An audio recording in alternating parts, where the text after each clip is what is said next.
Ed here with the Digital Digest, and today I wanted to revisit the Sony a6500. Now, I know this camera is far from new, but it's still a great value, so much so that I just sold it. And while that may sound counterintuitive, I'll explain where I'm coming from. You know, I've reviewed just about every camera Sony has made now for I don't know how many years, since I think roughly 2012, somewhere around there. And I've enjoyed just about everything that Sony has cranked out. Can't say I've covered every lens. APS-C was always a favorite of mine because what Sony did with their APS-C line was give us basically the best compromise in a world where compromise wasn't on the menu. And by that I mean best still and video capability in the smallest form factor for an interchangeable lens camera available. And the a6500, when it launched back in 2017, really did represent all of that. We had hybrid autofocus, fantastic 4K 30 internal capture, built-in flash, of course hot shoe, an EVF that at the time was very good, now seems dated in retrospect, a display that now has been redone. You know, this display at the time was cutting edge. Now we have displays that of course flip out to the side. It was the introduction of some form of touchscreen capability in terms of, touch to focus, or was it shutter release? At any rate, the built-in flash was something that you could still find, something that they did away with on many cameras. 5-axis image stabilization in body. This was the first APS-C camera to get 5-axis stabilization in the body. And that meant that whatever lens, whether it was a native Sony E-mount like this 10-18 f4 Gem, that as old as it is still one of Sony's best APS-C lenses ever made, whether it was this or any adapted glass from any manufacturer with, of course, the necessary equipment to do so, you were going to have some level of stabilization, gain some stops, and that was a really big deal. So this was a trendsetter, and when it launched, I mean, Play Memories was still a thing. This was the end of Sony's Play Memories experiment, and I kind of miss it. You know, I guess research yielded that photographers and hobbyists alike that were spending this much money on a camera like this didn't care about having pay-for-play applications for time-lapse and all sorts of things, and I will miss that about this camera. Because even though those are very rudimentary and novice things, there is a beauty to that ease of use. And I think we'll see that come back. Mark my words now, Play Memories may be dead, but I think with cameras like the Sony ZV-1 being popularized, which are kind of idiot-proof vlogging devices, I believe that if Sony sticks to their APS-C mission and we see something beyond the a6600, which is the current flagship, I'm not saying Play Memories will come back, but I think the concept of giving you one-touch capability like what Play Memories had to offer, but of course with a real touchscreen, with real, hopefully Wi-Fi 6 on board, a processor that can keep up, all that stuff, I think that will be a reality that we can look forward to. I hope it is, because it was a game changer at its time. Now, of course, this camera is still incredibly relevant today. Does a great job, not the best in Sony's lineup, but still a very good job acquiring focus through its contrast and phase detection hybrid combo system, HDMI out, which of course is clean. You have microphone jack, you have Sony's multi-port, that's all on board. You do have NFC. The battery type, unfortunately, is still W series, but the upside to W, even though it doesn't get anywhere near the battery life of the Z style batteries, is that you can buy them much more affordably. So that is a potential upside. It means carrying more batteries. For some people, that's a big deal. For others, it's not. But at the end of the day, what this camera did really well, and it still does, which is why I'm covering it before, this one last hurrah, saying goodbye to it, is that it still takes really good, solid stills as well as fantastic 4K video. In fact, granted, the color science has changed. When we look at something like the brand new A7C, which I did a a video just talking about how these two are so similar in form factor, but so different in terms of full frame, APS-C, real-time tracking with even more points of phase detection versus this, active steady shot, all those things. Color science is another big thing that changed, and I don't think I even mentioned that in my comparison, but color science here isn't what it is in Sony's current lineup of cameras. So that's one thing you don't get, but what you do get is a lot of money saved in your budget. So, you know, I sold this camera, for those of you wondering, at around $800 US, which I thought was a very fair price considering its condition. It's coming from me, it's well taken care of, and it definitely was put through a lot less stress than a typical user that has one camera in their stable would have put on it. And considering retailers are still selling this for, I think, around $1,200, it's a sizable gap between purchasing it brand new and, of course, purchasing it from me. Now, of course, the person who purchased this doesn't know who I am or that I review cameras, and that luckily for them, this doesn't really have that much wear and tear. It has done some traveling with me, no question about it, but it's been a long time since it's been my primary. This was pretty much my go-to underwater camera. Thankfully, I use high-quality underwater enclosures, so it never got exposed to any condensation or moisture. But the truth of the matter is that this camera has served me incredibly well. And if I had to point someone in the direction of APS-C today, my answer would be a6400, 6500, or 6600. And of course, it depends on budget. It depends on what you need. But what I can say about the 6500 is that it was the beginning of a lot of things. You know, the increased buffer size that it brought to the table over the 6300, which did not have 5-axis image stabilization on board in body. That was huge, not just for, of course, recording video, but stills as well, gaining extra stops. I mean, this camera gave us performance that was traditionally reserved for Sony's full frame lineup of cameras in an APS-C realm.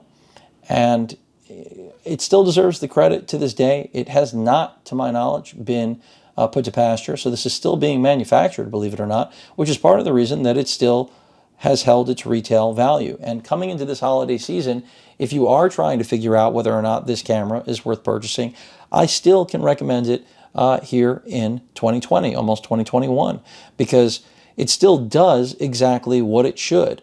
Can you get cameras that have superior autofocus, battery life? Of course you can. But at the end of the day, and superior color science, but at the end of the day, the actual performance of this little guy is really, really good, and its go-anywhere capability makes it a tool unlike many, because most great cameras these days are much larger than this. So I think as long as you understand that, you know, with recording video, it can overheat and that you can't get rid of those thresholds, you're not going to be disappointed with this. Again, still and video quality is great. It really does shine, especially when compared to a lot of competing products, again, in the context of its current pricing, because who knows, you might be able to find a body in a little bit more beat up. I mean, mine is like new, but a little bit more beat, and hopefully with not too crazy a shutter count, you might be able to find something for $500 to $600. And if you could, great, but I wouldn't expect it to last very long. And people do really abuse cameras, trust me. I mean, the things that I've seen, you cannot unsee. And a quick YouTube search, you'll see how much people, you don't have to just watch the way Casey Neistat used to handle his cameras when he got pissed at them. Real world users are, you know, real world users, and cameras do take a beating. This a6500 has lived a life of luxury. And so to the next owner, they will be getting what is, you know, as close to a new product as possibly could be, in spite of the term of ownership that I had, simply because, again, I pretty much, after, you know, testing it and using it for several months, I made it my go-to underwater, you know, for diving camera, which I took it on a host of dives, but not that many, maybe a half a dozen. So it really didn't log that much time, but, you know, my results were always really good. Now, can I get better results out of newer cameras? Sure. Would I take an a6600 over this? Sure. But the a6600 is considerably more expensive. If you can somehow get the a6600 over the holiday season, discounted to be almost the same price as the 6500. There's nothing to think about. Grab that 6600 and enjoy it, because that is the best APS-C camera, in my opinion, on the market right now. I wish this had real-time tracking in its autofocus system. It's just not there. We don't have it, folks. So there's nothing I can do about that. But overall, I will miss this camera. And the fact that it's my last APS-C camera, you know, I did a revisiting of the 6300 when I sold it. I think that was last year. I don't think it was this year. I was sad to see that one go too. And now as I look back at my shelf of gear and look at things whittling away, it is sad. But, you know, I'm not going to cry. It is a camera. It did go on some important milestone trips with me in my life. But, you know, I still have my A7R4. I still have my A7R2. I still have my RX100 line of cameras. I have several of those. I still have, more importantly, some fantastic glass. And of course, you know, I've now added a ZV-1 to the stable as well. So I still have my options. I still have my little Insta360 1-inch, you know, the 1R. I mean, but this camera will be missed, because it is a great little tool. And unfortunately, I now no longer have anything this size that can support interchangeable lenses. If I were to go to something else now, it probably would be the A7C, but I just don't need another full-frame camera that can do pretty much what the cameras I already have can do, with a little bit of tweaking, of course, the new color science and the flip-out screen that I don't have with my A7R4, but the autofocus system I have. I certainly have a lot more resolution. Video quality is on par. So that's really just a matter of the form factor. So this form factor will be missed. But even my fiance, she shoots with my A7R2 and I shoot with my A7R4. So those are really the only two bodies I need, but they are bulky. But I have to say that in the absence of this, I'll just be leaning more on the good old RX100s, which, you know, when you put them side by side, the size difference isn't huge. But of course, with the RX100, we do have a fixed lens. The only camera that unfortunately is going to bring me back to remind me of this is my RX1, which I do still love. I'm going to grab it. I brought it out in the first video I did on the A7C.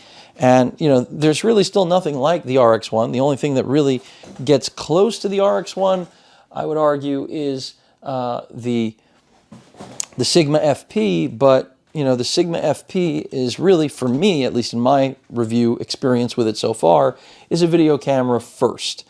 Whereas, you know, Sony's RX1 was a still camera all the way. I mean, it can shoot 1080p video, but, you know, limited and no built-in EVF. But, you know, you just look at that size, and I mean, the RX1 is still a marvel of technology. This is still, believe it or not, one of my favorite cameras. The images that come off it are just, they're fucking magic. And that's always been the identity of this camera. The RX1 Mark II, you know, that was a very big upgrade in terms of autofocus performance. This was contrast that introduced phase. You got a higher rated sensor. So those were win-win, but still no internal 4K. And that's why I didn't consider the second generation. And this still is really now going to get a lot more use than this guy, simply because, I mean, forget that it's gone. That's one of the reasons, because this is going to be my smallest, highest quality still option that I could fit in a pocket. But the fact remains that if I'm traveling when the pandemic is over and I actually can, without having to worry that some jerk-off will give me a virus that nobody asked for and nobody should wish on anyone, I will probably have an A7R4 with a lens that isn't going to match this magical 35, but it's going to cover everything I need. So, you know, this is still going to be on those special days when I want to go out and just, you know, shoot street photography. This really served every purpose because, you know, form factor, again, that 5-axis stabilization, internal 4K. I mean, this was, when it launched, the apex of APS-C performance. And it was the culmination of Sony's tech. again, the last interchangeable lens camera in the APS-C realm that supported play memories. And I will miss play memories. This means no more play memories. All of the, I think I only bought like 3 of them, but the 3 that I bought now will be laid to rest, unless I think my RX100 Mark V still supports them, but God knows how long I'm going to hold on to that. That's probably going to go to a lucky family member at some point now that I have the ZV-1. So again, if you're thinking about the a6500 in 2020, you're not strange. You're onto something. It may not be the latest and greatest, and like I said, it doesn't have the flip-out screen. It doesn't have, the overheating threshold removal. It will overheat. It still can shoot amazing 4K video. It still has some of the best. It's not best in class autofocus system anymore, but still some of the best performance you're going to find. Battery life is good, not amazing, like on the cameras, Sony's cameras that sport Z series batteries, but the frame rate, the ability to track subjects is fairly good. Again, not in the class of 2019, 2020 cameras, but what can you expect from 2017? And the fact that I'm here telling you that it is still an incredibly competent and solid buy at around, give or take, like I said, 800, 900, says a lot about a camera that's from 2017. It really is still worth heavy consideration if you're just getting your feet wet or looking for a B cam, something for an enthusiast. Maybe you've got your one of your kids is into photography or is a photography student, art student. This is going to serve them well. And even if you're looking to make a short film, there's no reason you can't do it here, even with the overheating limitations. So kudos to Sony on the a6500. It will be missed. It will. And hopefully not missed enough that I end up succumbing to some sort of sale for the a6600, because that just got larger, even though it does outperform it in just about every literal way. As I've mentioned, the autofocus, the real-time tracking, the color science, the battery life, the I/O, everything. Everything on the a6600 is better. So that doesn't mean, though, that the a6500 doesn't still deserve a seat at the table. It does. And that's pretty much it. So a farewell to a camera that I really enjoyed and holds a special place in my heart. I remember when it first launched. You can go back to my videos. This was, as I said, this was the apex. This was the top of the APS-C realm. And now, here in 2020, I'm sad to see it go, but you got to let things go in life. You got limited time on this planet, and can't hold on to everything, can we? Well, I guess some of you can. I try not to. At any rate, any questions or comments, please feel free to post them. Hit that like button. And as usual, please feel free to subscribe, and please stay safe. Later.